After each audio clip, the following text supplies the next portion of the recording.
the fight's going to be boring as hell. Because any fight he's in is boring as hell. Shakur is a really good boxer. He's a good boxer, but it's nothing that stands out to me. It's just, okay, you know how to move, boom, boom, boom, but it's nothing like Tank or me or like somebody got to stand out. Like yes, like you're not just fighting I anybody. see boxers all the time. I've been watching boxers my whole life. I know the ones that are different. He's not different. Shakur will do everything, you know, not even to get like an ounce of hitting. Like he's scared to really lock in and get in there. Devin's not. But Shakur, that guy will put anybody to sleep outside the ring, not inside the ring, because that's like he's the most boring fighter in the history of boxing. And they say whatever they want, they can hype him up and all that stuff, but I really feel bad for him because there's no way they could put him on pay-per-view. He can't sell a fight. The boxing community is buzzing about the upcoming Teofimo Lopez versus Shakur Stevenson matchup, and insiders are split on their predictions.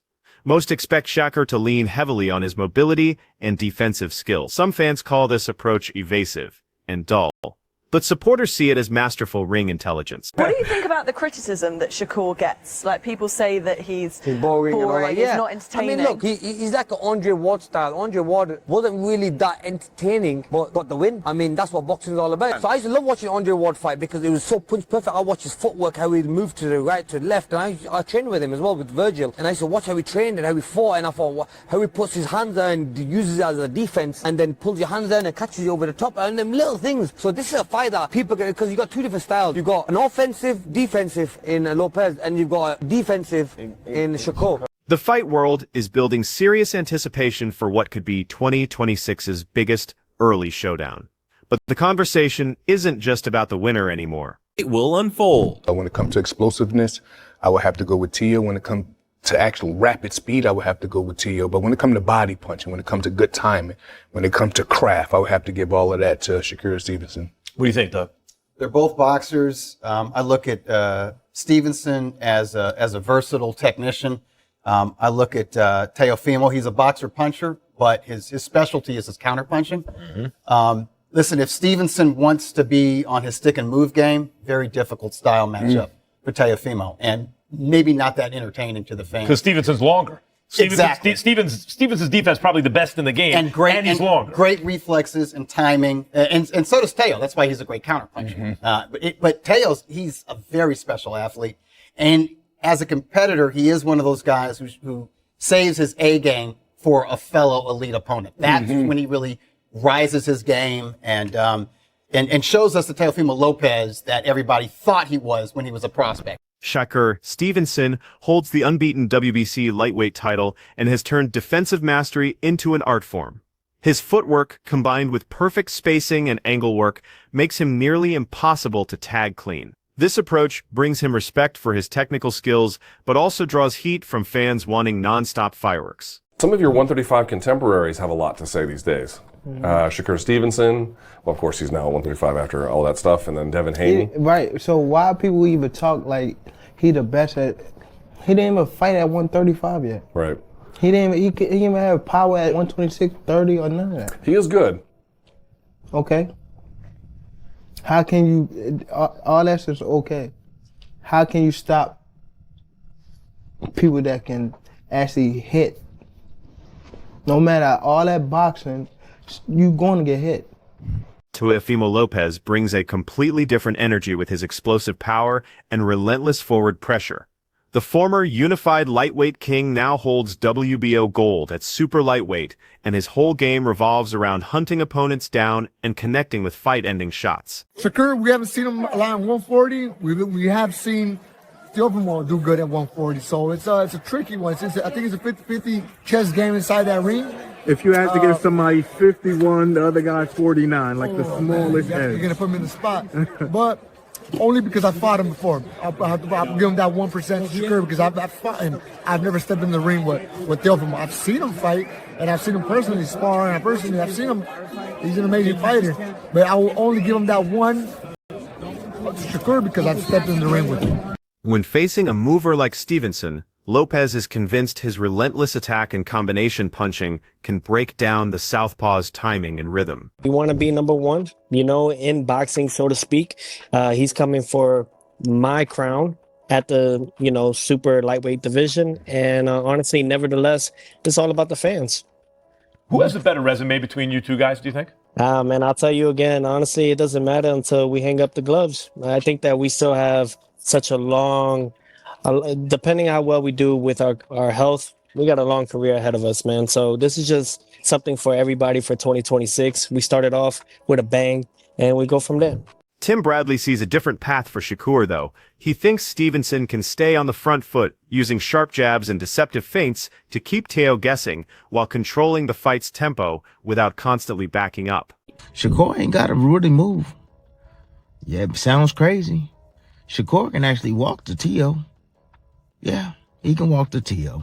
Yeah, long as he walk behind with the jab, long as he walk behind with feints, because feints throw off Teo. Jabs throw off Teo as well. He's a counterpuncher.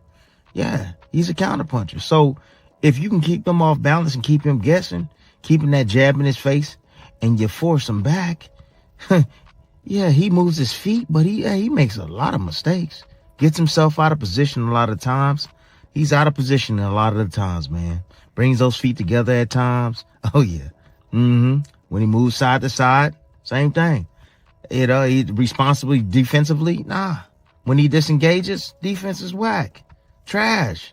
Yeah. When he resets, a lot of time he comes in the range, he's standing straight up.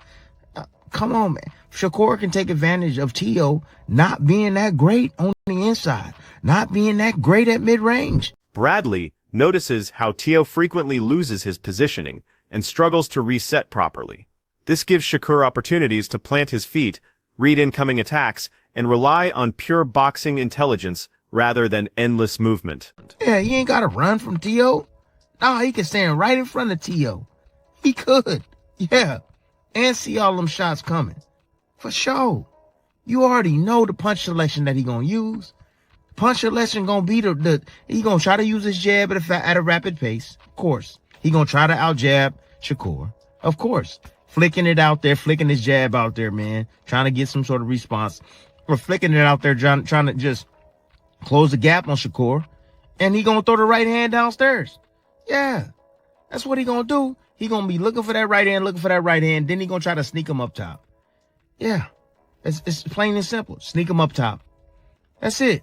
But if Shakur can stand his ground, if Shakur can evade and get right back in his space, right back in his face, man, evade and get right back in his face, right? When he's not set or ready to punch, when them feet are spread apart, Shakur can walk to him. Shakur can walk to him. Lopez keeps talking about putting Shakur Stevenson out cold and making a statement since he hasn't delivered a spectacular knockout recently. He's laser-focused on landing that one perfect shot instead of trying to outbox his opponent. I would consider you, out of you and Shakur, I would consider you the more explosive, possibly the more speed concerning like getting to the target quicker. But I haven't seen you really get the type of knockouts that made the fans appeal to the whole package and the whole system of you. Are you training? You mean at 140 pounds compared to 135? Yeah, yes, in comparison. Yeah. Are you training for a knockout? Are you training to do something to not just beat Shakur, but to beat him in grand fashion? When I say grand fashion, I mean going for the knockout. Well, I think that the whole thing is the Bible of boxing really is that if you look for the knockout, you won't get it. You know, I think really it's just all about setting the good pace early in the beginning rounds and then going from there, setting that tone. I think that I don't see him going those 12 rounds. This is his first time moving up to 140. A lot of these guys could say a lot of things about me not knocking them out or whatnot, but they don't come and try to fight me after they feel this power. So it's for a reason. It carries. It does carry. I mean, I had a good showing with Arnold Barboza. He was number one, my mandatory, and he was too hesitant trying to commit to punches. So I think that it's just something that's going to be a rude awakening for Shakur. Hey, Doug, you hear that? He said the Bible of boxing. What else is called the Bible of boxing? Ring Magazine. And he's a two-division Ring Magazine champ. Great ambassador for those championship belts as well. Yep, absolutely. I'm very big on those things. You know, I claimed 2 weight divisions, 2 Ring Magazine belts in just at 25. You know, and I'm 28 now. I've been defending my belts now. I feel great. You know, and then most importantly, you know, this will be my 4th title defense with the Ring and the WBO junior welterweight world divisions. Stevenson plans to target Lopez's weak spots and enter this fight with more than just movement in his toolkit. He's confident he can reveal serious holes in Lopez's approach when everything clicks together. As long as I'm like locked in and I'm focused on what I'm supposed to be doing, nothing else matters around me. That 4-weight world champion, it means everything to me. That's me separating myself. A lot of these guys that they claim is the guys nowadays, none of them can say that they are a 4-weight world champion.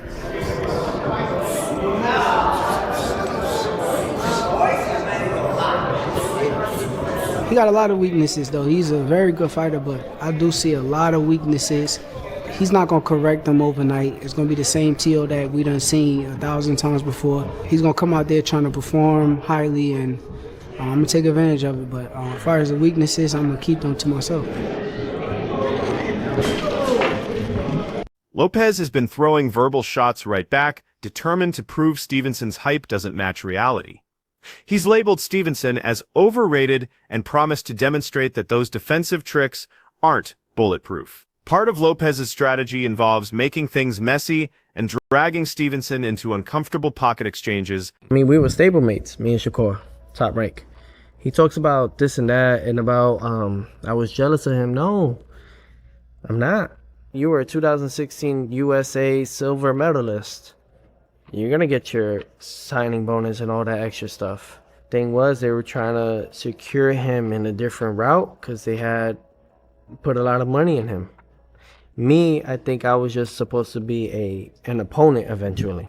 Lopez has gone further by questioning whether Stevenson is afraid of taking punishment and suggesting he'll need to push through that mental barrier. These mind games create a narrative where Lopez tries to bait Stevenson into trading, setting up a fundamental style clash that will determine whether evasion or aggression reigns supreme. You know, my mind is limitless, though. You know, so then again, it's like I could always succeed to another level with it, you know, and exceed to it. So it's really just trying to just keep it going, you know, keep moving forward throughout the whole time and throughout the whole process, and mainly just have fun with it. You know, you gotta have fun with what you do. You know, I love this. You know, I haven't stopped doing what I've done because of the fact that I enjoy what I do. You know, this has been 20 years in the making. 20 years in this, you know, and I have so much to do and so much to prove within myself. So mentally, I'm prepared. Physically, I'm more than ready, you know, and emotionally, I'm on fire, you know, I'm on fire with it, you know, because all I ever did was try to be great, you know, and it's no longer trying. I am great. And it's all about just continuing and holding that. So it's all about just staying humble throughout the process, keeping myself level-headed, and really just enjoying each day that we get because tomorrow's never promised. Shakur's southpaw left hook paired with his Philly shell defense form the cornerstone of his game plan against Teo. The shell stance protects his head while keeping him close enough to fire back effectively, letting him slip or roll with incoming shots without losing his composure or backing away. This defensive foundation keeps him calm and ready to capitalize on openings, making his counter timing razor sharp. That left hook becomes lethal when Teo loses his balance, especially after overextending or getting caught out of position. Mixed with clever feints and intelligent footwork, these weapons allow Shakur to set the tempo, manage range, and convert defensive sequences into offensive explosions, giving him the best shot at landing those momentum-shifting bombs. Yeah, Shakur going to that damn Mayweather defense, Philly shell, that left hook is coming. He gonna be looking for that mug all night long. That left hook, left hook, left hook. But just keep Teofimo off balance. That's all he gotta do is keep him off balance, man. Throwing them feints, fighting him off that jab, bro, it's gonna break his rhythm up, boy. He gonna struggle. He gonna have a hard time. But, you know, Kambosos didn't rush in at him. Kambosos stayed underneath himself, stayed right there in front of him. That was it. Held his ground. That was it. Anytime Lopez would do something, Kambosos would come right back with counters. Yeah, but he stayed close enough to get Lopez to react. And a lot of times Lopez fought angry that fight, so he left himself wide the hell open. Ryan Garcia is backing Shakur Stevenson with his wallet, though he wouldn't be stunned if Teofimo Lopez springs the surprise. Garcia explained to media that while Lopez might have trouble solving Stevenson's slippery defensive puzzle, he could be sleeping on Teo's capabilities. If Lopez makes the right adjustments and brings his power game with relentless pressure, he might shock the boxing world with a statement victory. Garcia's analysis shows respect for both men's dangerous skills, praising Stevenson's fight IQ while acknowledging Lopez's knockout threat when he finds his range. Well, shit, I won't be surprised if Teofimo surprises us all, for sure. I think I'm underestimating Teofimo a little bit, but I don't think he can make the necessary adjustments to his own style to combat what Shakur does best. But he could definitely prove me wrong, for sure. And I won't be surprised. Okay. I guess obviously if you win this fight, you're going straight to the Haney rematch, right? And there's a bunch of options on the door. You got Conor Ben. I know they made that as a mandatory, so we could explore that option. There's so many different options. Lamont Roach Jr. can't picture any way Teofimo Lopez gets past Shakur Stevenson.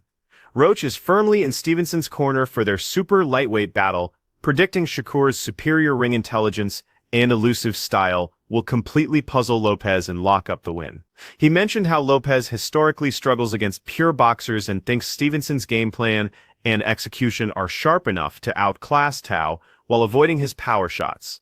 Roach's forecast shows deep respect for Stevenson's ring leadership and belief that this style matchup heavily favors him over Lopez. Even with Lopez's knockout power and forward pressure, Roach still trusts Stevenson's tactical superiority in this crucial bout. Who do you think wins that fight between him and Teofimo Lopez if they fight? I think Shakur wins. And I don't think it's going to be like a super tough fight either. His IQ will frustrate him. Don't you think Teo has also good ring IQ and also is slick, fast? I think so, but when you look at Teo's performances against guys that are just pure boxers, it's just like he almost lost to Sandor Martin. Some people thought he lost to Sandor Martin. He did beat Loma, who's arguably at the time considered one of the best in the world. He did, and that was one of a performance too.